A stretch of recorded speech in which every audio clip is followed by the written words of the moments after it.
this time, we will go ahead and ask for our first presenter to give us a stakeholder introduction, and that will be provided by Mr. John Britt. John, I turn the floor over to you now.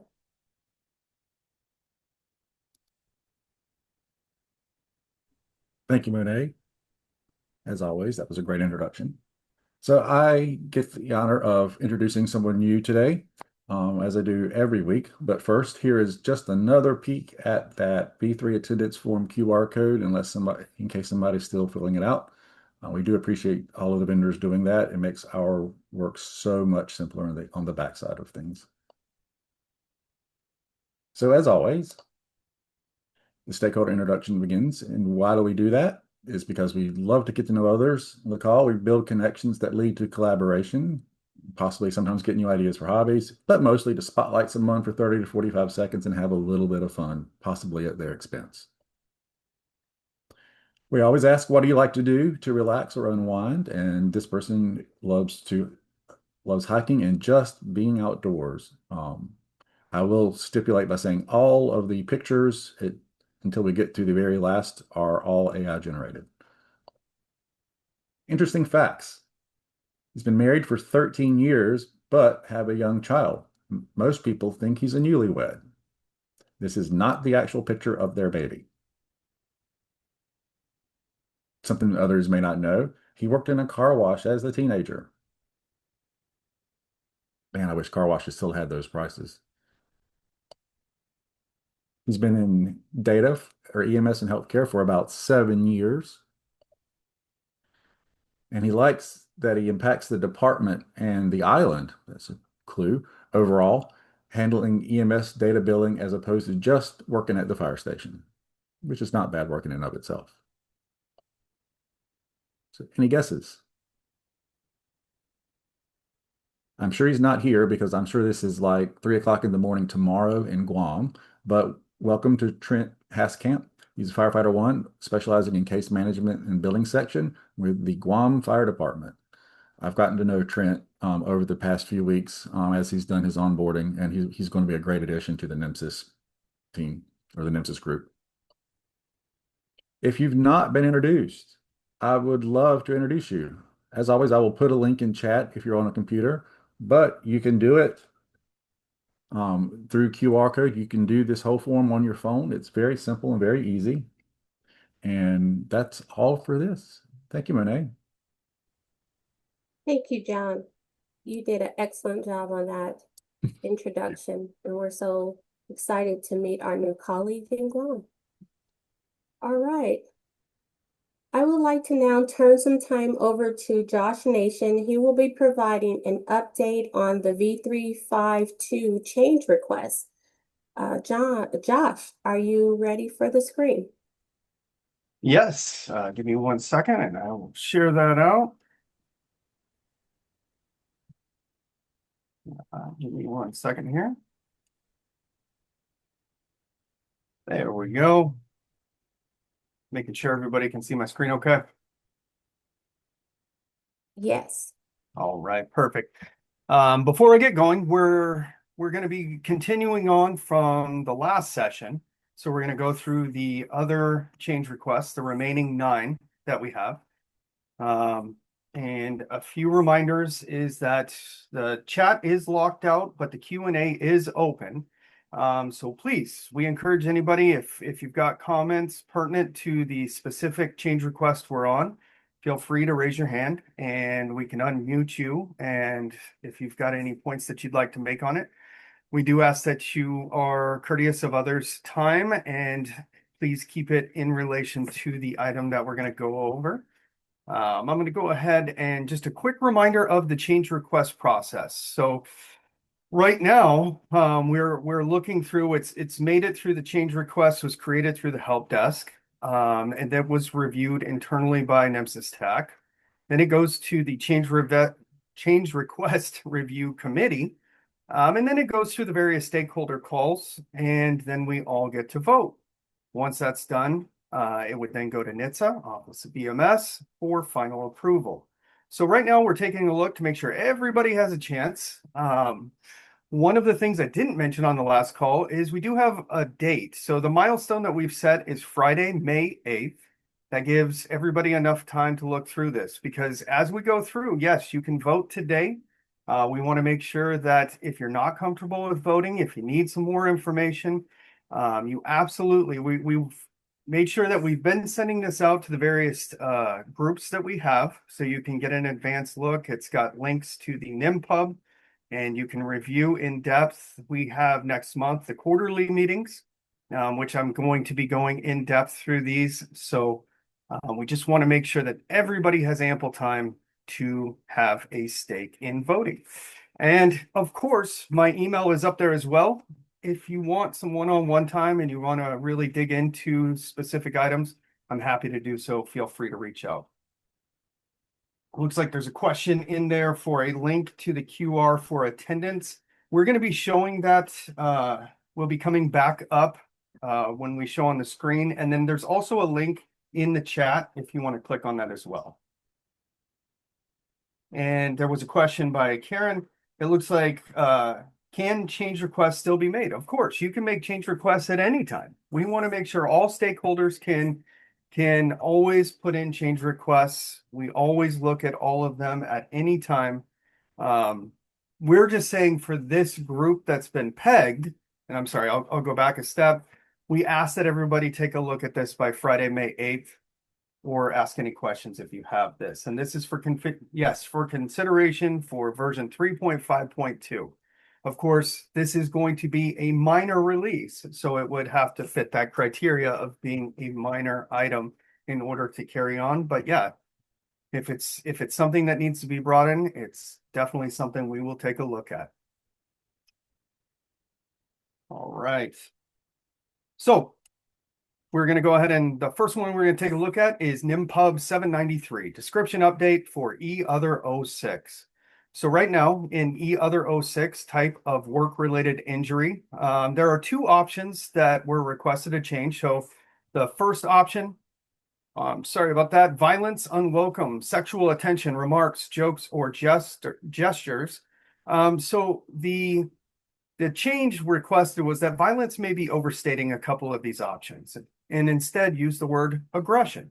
So changing violence to aggression, and then the other current option, violence, offensive, intimidating, or hateful language. And the requested change would change violence to the word aggression, keeping all other options within E-Other-06 the same. So that would be the change. We'll give everybody a second to kind of take a look at this. And again, only vote if you feel that you've got enough information to vote. If you don't, we're going to be sending these lists out. We have been sending them out. We'll continue to send these out so everybody can dig into them if you want to. But we're going to go ahead then and move to the voting process. You will see up in the top right, there is a QR code.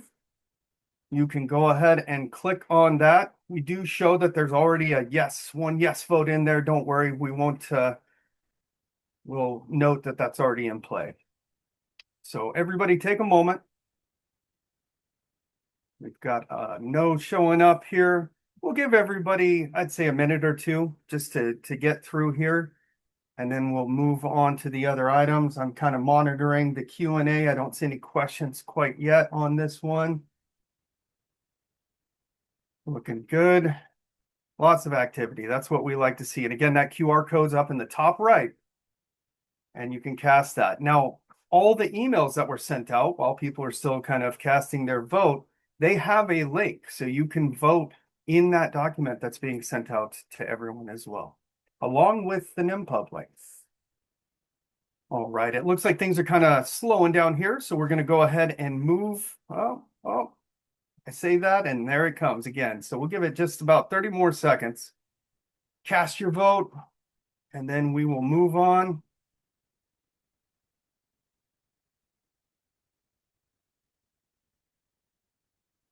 Looks right now like the overwhelming consensus is for yes. All right, perfect. And again, a reminder, in the Q&A side, not the chat, you can raise your hand and we're happy to bring you off mute if you'd like. The next one is NIMPub 788, data constraint update for eVitals 24. So what we're looking at here is a level 1, level 2 type of situation. So should we make this change? Is this change needed? And then we can dig in on the how after. But I've got the example here. So right now, it's a numeric value for temperature. And the proposed changes, should we modify this constraint beyond just numeric entry to allow for high and low when numeric values would be unavailable? So it kind of expands in terms of giving us to support more real world situations. But again, you hold the power. We want to make sure that everybody has a look at this. So again, take a look at this. We can always fine tune it if needed, but is this the change that's needed? Should we implement this? So should we bring in beyond numeric high and low? Let's go ahead and open up that vote. The QR code's in the top right. Remember, you can click on that or raise your hand in the Q&A and we can unlock it if needed. Lots of activity so far. We'll give it a couple minutes like the last one. I appreciate everybody participating. And like I said, if you don't feel comfortable, please don't vote yet. Feel free to reach out to me. We could talk through any and all of these items.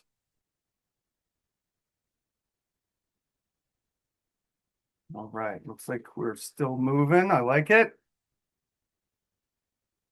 No questions so far.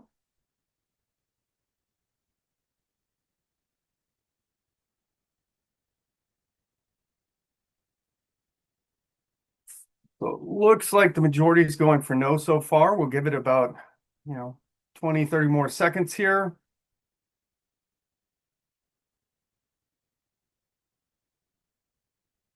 All right. Give everybody the last little bit before we move on. All right, we're going to go ahead and cap it. And again, if you're still on the fence and you want to vote, you're going to get these documents and you can still cast your vote after as well. So don't feel that this is your only opportunity. Still movement, I like it. Let's go ahead though, for the sake of time, I'm going to go ahead and move to the next item.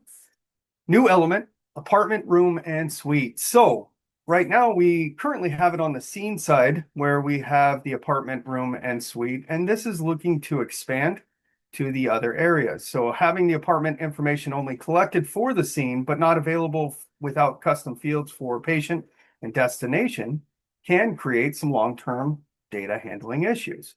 So this would expand what we've done in one area to the other areas. I've listed them there.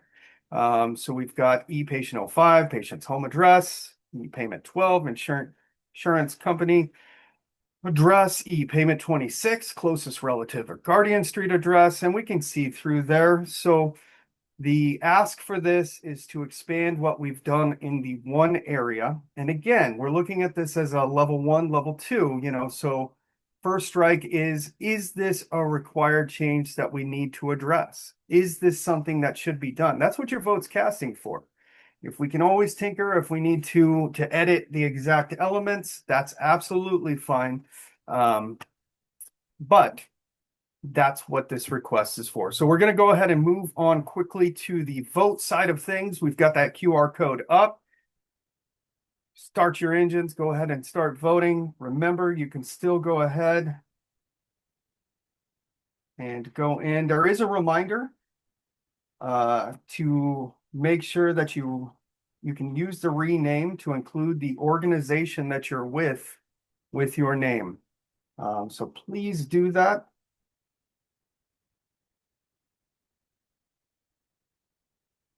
Give everybody some more time here. So this is the expansion of apartment, room, suite beyond just the scene, bringing it into the other areas. It looks like so far overwhelming yes, but that can change. We've seen things change. So we'll give it just a few more seconds here. We're making good progress. Sorry to sound like a broken record, but again, you can raise your hand. You can come off mute. We're happy to hear from you. We'd love to hear from you.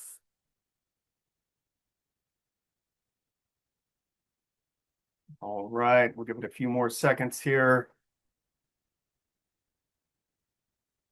All right, perfect. We're going to go ahead and move on. Again, we'll be sending these out. People can vote with as much time as you want outside of this as well. Next, we've got NIMPUB 811, recurrence update for E-Vital stroke group scale. So I wanted to include in this the backstory for the request because I felt this is one that would require that. So the request would change the recurrence of E-Vital stroke group from 1-to-1 to 1-to-many. So the ask was, we currently use E-Vital study for our key performance indicator of fast exam performed for stroke. But when when performing a LAMS assessment, when fast is positive, then they have to do the two. So this is looking to effectively have the two stroke scores on the one set of vitals. So I don't know if this is common in all areas, but this was asked because in this area, this is something that is needed. So kind of stressing again, what we were looking at is this something that's needed? We can always adjust a ticket after if we need to make adjustments, if we need to do a little bit more work to get this where it needs to be. But for everyone looking at this, is this something that is on your radar? It does make sense. It'll help in the field. So I'm going to go ahead and open up the voting. I get a sense this one will get a lot of votes very quickly. That QR code's in the top right.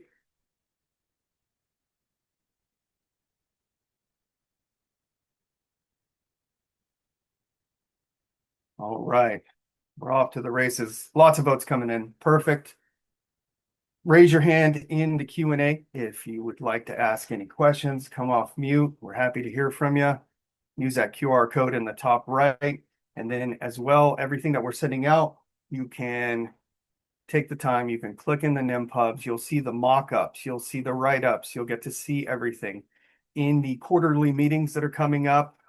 If you attend those this coming month, then we're going to go through these items if you would like as well, outside of the B3 implementation call. This one's pretty close, so we're going to give this one just a little bit more time. Please, if you haven't cast your vote and you feel comfortable in doing so, go ahead and click that or scan that QR code. Oh, we've got a tie on this one. So we'll let this one sit for just a few more seconds. Few more seconds. All right. Okay. Looks like it's kind of slowed down here, so we're going to move on to the next. Data constraint change. This for e-exam 01. This is NIMPUB 812. So data constraint modification, e-exam 01, patient weight in kilograms has a floor of 1 kilogram, which excludes extremely low birth weight babies. It is routine to take patients that weigh in grams. So the issue is the fractional digits only support one place. So if the patient is 451 grams, you need to round up, and that's where the issue comes. It looks like there was a question from the previous one. I'm going to go ahead and finish this one off, and then David, we're going to go back to your question from the previous one. So I'm going to hold on this one first since we've started it. So the issue is the fractional digits not going far enough. So the ask is to modify to allow this to expand.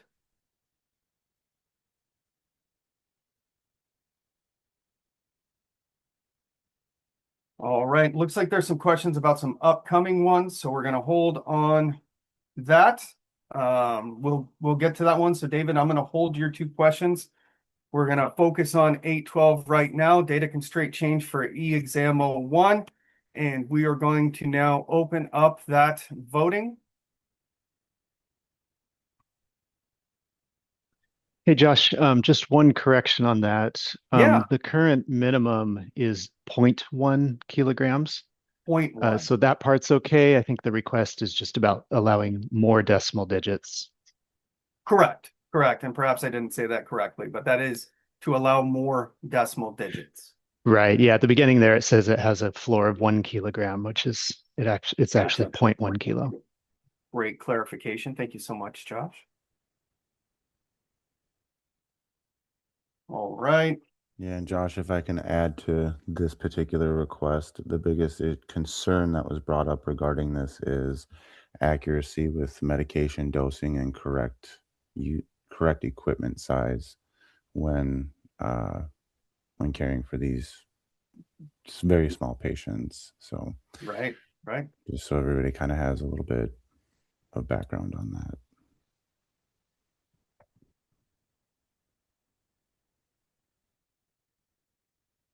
All right. We'll let everyone have a little bit more time to vote here.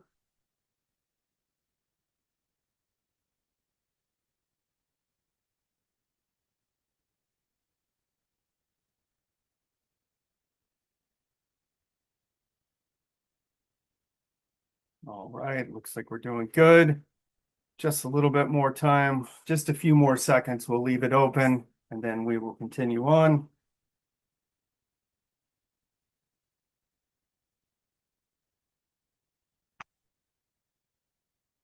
All right.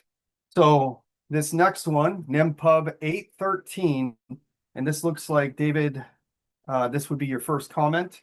So first I'm going to go ahead and read through it. So deprecate value in E airway 04. So remove sub-element condensation in tube in E airway 04. So if we're looking through this one, in theory, tube condensation with exhalation and clearing with ventilation might be used to verify placement. However, the presence or absence of this is extremely unreliable. So this came in from a stakeholder. So the change requested is to deprecate the specified confirmation method per committee recommendation. And David, you were saying a comment. Would you like to come off of mute? We can definitely, if you want to raise your hand there, we would be more than happy to have you step in on that one.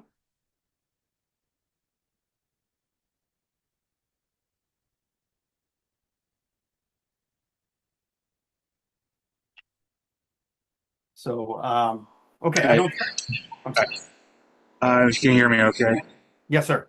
I just wanted to say that it was in here for a reason, and just not sure if somebody had put this into their protocols, either at a state level or a local level, and if they have that value being used right now, they might not be able to accommodate this change as easily as they have to change their protocols to accommodate this change. Okay. That's good information. We're going to go ahead. I don't see any other hands raised. I don't see any questions with regards to this. So I'm going to go ahead and open up the voting. Thank you very much, David, for your comments. That QR code's in the top right. Separately, if you're looking at this through the emailed out slides, you can click on a link that will say vote here, and you can cast your votes that way. Or we can meet and discuss as needed. So we'll give this one a little bit of time. Lots of activity on this one. I like it. All right, so we'll give this one just a little bit more time. We've made it through a majority of these, so we're getting close to the end, everyone. I appreciate everyone's patience with this. We value your input. All right, we'll give it a few more seconds here. It's still moving pretty good, so we'll give it about 30 seconds.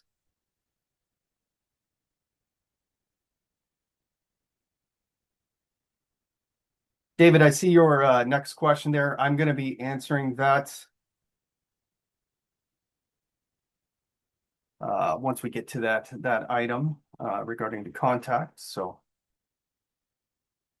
all right. I think we're slowing down on the voting here, so we're going to go ahead and the last few seconds, last call, and we're going to go ahead and move on.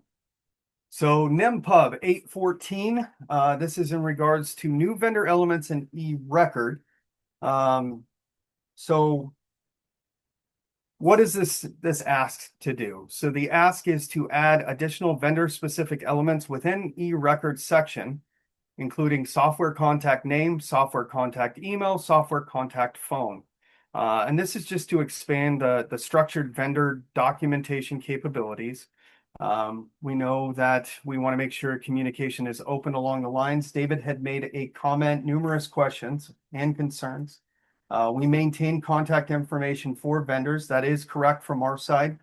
This is in request to, there are oftentimes, whether it be from state to vendor, vendor to state, I guess state to vendor, where maybe contact information isn't current, maybe something has changed. So this is just a way to ensure that they have a way to get to a vendor if there is an issue, if there's an item they need to discuss.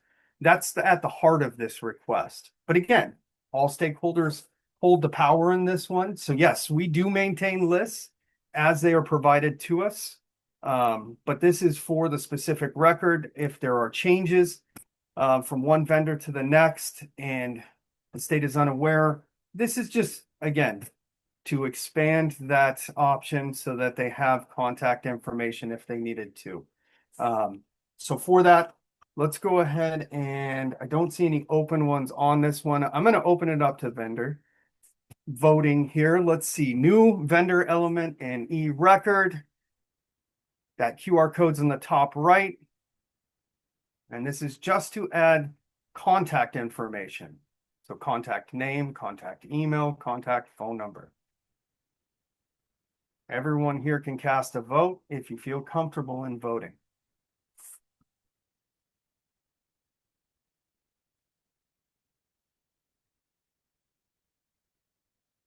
All right. Looks like overwhelmingly no. We'll give everyone a little bit so that they have adequate time to get into it.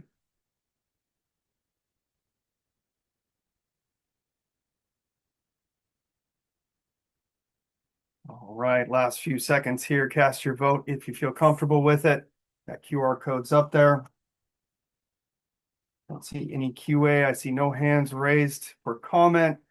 We're going to go ahead and move on to the next. The next is one that you've heard some information about over the past few calls.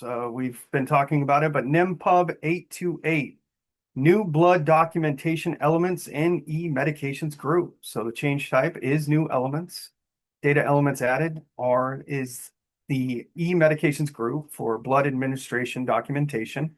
And this is going to add structured elements to the document. Blood facility ID number, FIN, blood product unit number, blood donor type, blood donor RH factor, medication start date, time and end, medication dose number, medication manufacturer, medication lot number, medication expiration date, medication status at patient transfer of care. So in the NEMPUB, if you are not going to feel comfortable in casting a vote quite yet, we completely understand. The NEMPUB does have mock-ups for all of these. We invite you to take a look at these. Everybody is sent these. Everybody can be sent these. You can reach out to me, and I'm happy to go through any and all of these. So I don't see any immediate questions. So I'm going to go ahead and just jump in because I know I'm going a little bit long here.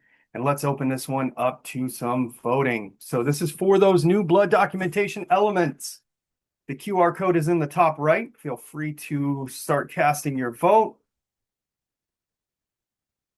And remember, we're thinking, level 1, level 2. So the first is, do we need it? Then we can always work on the how. If things need to be fine-tuned, need to be adjusted. So please, we want to hear from you. We'd like everybody to cast their vote in this, or we can always talk about it in the upcoming quarterly meetings. We can always, you can email me, and I'm happy to discuss this in greater detail one-on-one if you'd like as well. This one we're going to give a good 30 seconds on to give everybody some time. I really do appreciate everyone's interaction here. Just see my head looking like I'm watching a tennis match here, and that's because I'm just trying to make sure that we answer any questions that come up, see if any hands are raised, because you can always come off mute if you have a comment or question.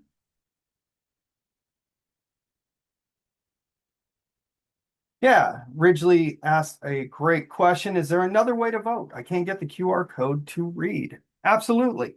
So Ridgely, you should be getting that if you're on our email groups, you should be getting these slide deck sent to you. It does have a link on each one of these. So right below where you would be seeing this, you're going to see a vote here link. You can click on that in your own time. It's not timed or anything like that. So you can go through and you can click on that link. I will make sure after the meeting, I will just make sure that you've got that information. Again, my email is josh.nation@hsc.utah.edu.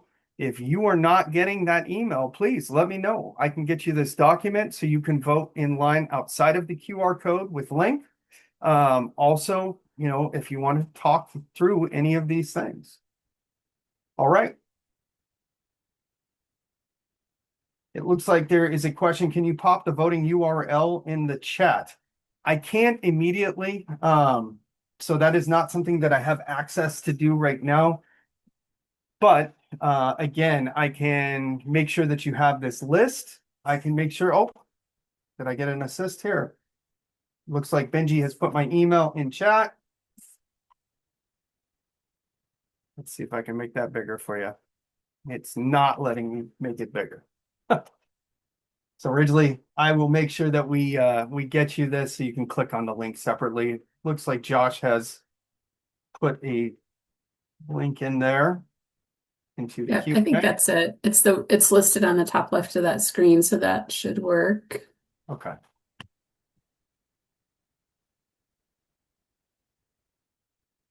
All right. Looks like we've got a lot of votes on this one. Looks like they're just kind of wrapping up on this one. That we've got that link, so we'll give everyone a few extra seconds for it. Thank you, Josh. All right. Looks like it's slowing down. Okay, we're going to go ahead and cap this one. Again, this isn't your only opportunity to vote, so I don't want you to feel rushed. You will get these in the email. You will be able to vote with as much time as you want, as much information as you want. The next was something that was identified as an issue. NEMPUB 829 ICD-10 R code data pattern constraint update. So due to the data constraint and the way that it's currently written, the existing regex constraint restricts certain alphanumeric ICD-10 R codes, only the R codes. And I've put the affected codes up. These are common codes. And so what this change does is it updates the pattern constraint that would allow alphanumeric characters consistent with the full ICD-10 specification for the R codes. It currently does for everything else.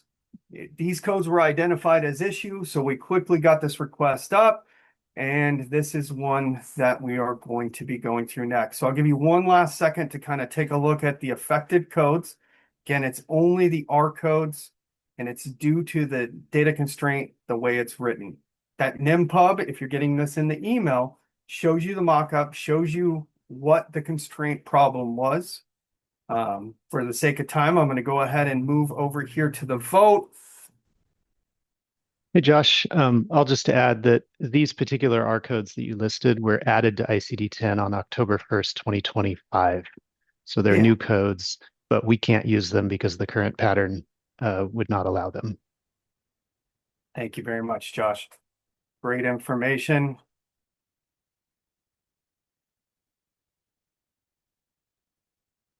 All right. Don't see any hands raised. It looks like no questions quite yet. Looks like overwhelming yes on this one. We'll give everyone a few more seconds.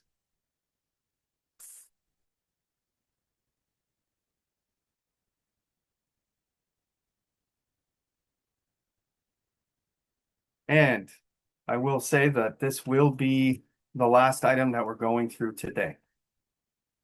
So we're going to go ahead and stop on my side.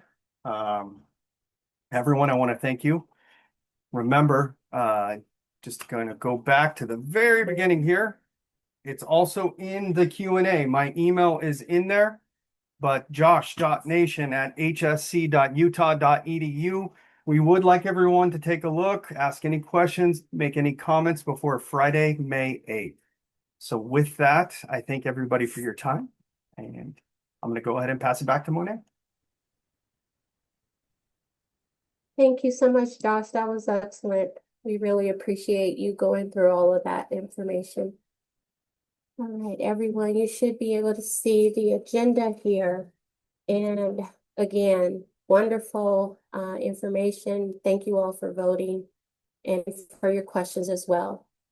All right, I would like to turn some time over to Randall Eimerman. He is the NASEMSO NEMSIS Liaison, and he will provide an update from the NASEMSO side. And then also I have you listed for 3 topics on the agenda, Mr. Eimerman. So if you would address maybe each of those topics, and we would be happy to have those updates. Thank you so much. Randall, I'll turn it over to you now. Thank you, Monet. Sharing my screen here, you should be seeing a picture of the 2026 NASEMSO annual meeting. Did notice today when I logged in, there was a new countdown clock. Looks like we're about 32 days, 9 hours, 19 minutes, and 33 seconds to go. As the agendas are being completed, they are starting to appear up here on the website. Please feel free to check them out. There's also an invitation letter. We do know that there was a huge up in the hotel reservations and the registration in the conference registrations here recently, as we knew a lot of states were waiting to get approval. So kind of our last call out to everyone. Those 32 days will go by quickly. So we look forward to seeing everyone in Kansas City. Next is the update for the violence against EMS personnel.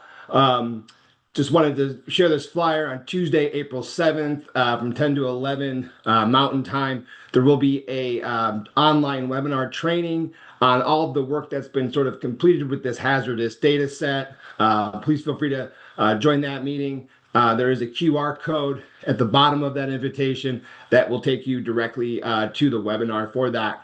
So we look forward to that. And then lastly, we are still working on the companion document that will go along with the violence against EMS personnel hazardous data set. We're trying to get that posted up on the website. It's sort of going through some final edits at this time.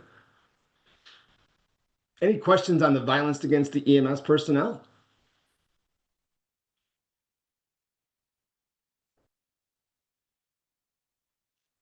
Very good. And then Monet, my last topic is I have no updates for this call on the national custom elements. We're still sort of going through some of the CPMIH data elements and getting those into the national custom element library. So that is all. Thank you. Okay. Thank you so much, Randall. I appreciate those updates. Okay, let me get back to the agenda. All right, thank you again. And now we will have some updates from Mr. Jeremy Kinsman with the NHTSA Office of EMS. You'll be providing an update related to office activity, federal grant announcements and updates, as well as the pre-hospital blood update. Jeremy, are you available? I believe I saw him on the call today. Jeremy, are you with us today? Yes, I'm here. I wasn't able to unmute.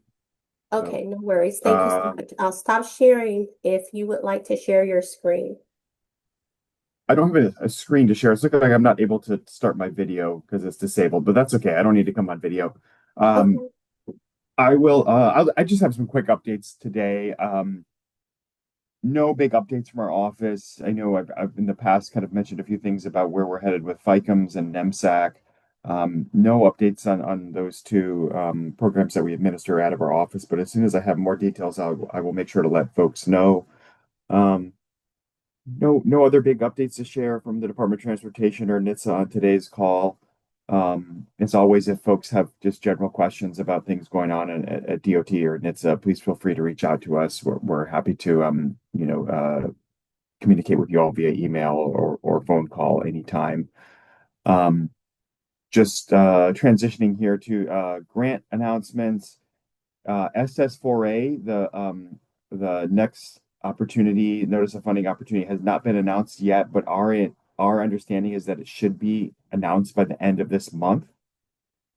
Occurring right now is a EMS focused webinar specific to the EMS community on how to put together a successful application for SS4A. Let me pop some links into the chat for that. So obviously, if you're on this call, you're not attending the EMS focused webinar that's occurring at this time on that issue on SS4A applications. But don't worry, because that will be recorded and it will be posted on our website. Give me 1 second to just get a link popped in here.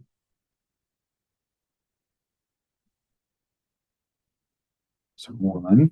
And then tomorrow we also have a 911 State of 911 webinar series. I think folks are probably aware that the National 911 program also exists out of our office of EMS at NHTSA. And so we are hosting a webinar tomorrow also on SS4A, putting together a successful application. That one will be more specific to our 911 community, but you are welcome to attend that one as well. So again, if you are interested just in EMS focused webinars in general, please click on that link, the link that I shared. The first one there will take you to the recorded webinars as well. And then if you want to sign up and attend the 911 webinar tomorrow, you can do that via the link that I just shared. So those are some great grant opportunities for folks. And so I would encourage you to watch the recording or attend the 911 webinar if you can. And then I'll just end briefly by mentioning, as I always do, our work is moving forward with the Uniformed Services University, the National Institute for Defense Health Coordination. We're moving forward with our pre-hospital blood transfusion demonstration project, and several other programs as well. No big updates on those for today, but if folks have questions about that, please don't hesitate to reach out to us. As always, thanks for your participation. Thanks for helping us to move the NEMSIS data standard forward. And if folks have any questions now, I'm happy to answer them. And again, also happy to connect with folks via phone or email.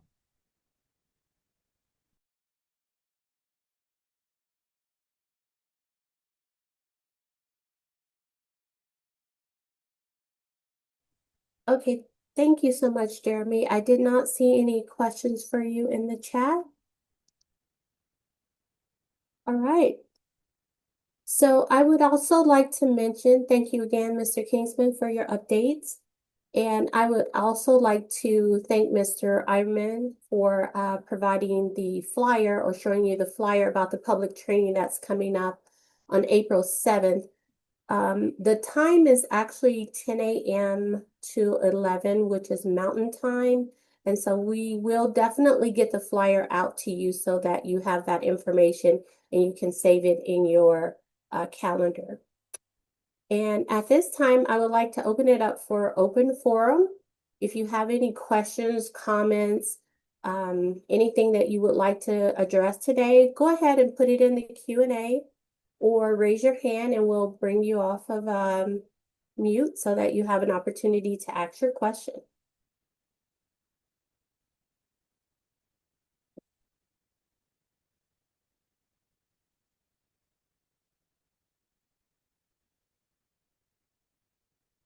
Okay, I don't see any questions at this time, and we will be respectful of your time. And so at this time, we would like to go ahead and transition into the breakout rooms. And please, just as a reminder, vendors are to attend. Actually, today is the receive and process vendors. And so please go ahead and join your appropriate rooms. If you would like to join another room, please ask permission. And we just ask that you keep those conversations professional and courteous. And we would like to also thank you again for your time today, because we know that your time is valuable. And so we really appreciate your attendance today. And Mr. Chris Hoffman would like to, can I ask you to go ahead and show, go ahead and present the screen for the breakouts? Yep, the breakout rooms are going to take just 1 second. Okay, no worries. And I'll go ahead and show which ones are being represented today. So here they are on the screen. As always, if you have any questions about anything going on at the TAC, we do have a help desk button on our page, and so you can always submit your questions there. Mr. Josh Nation provided his email so that you can contact him directly with questions related to the V352 changes. So please just utilize all the resources. And again, we thank you for everything that you're all doing.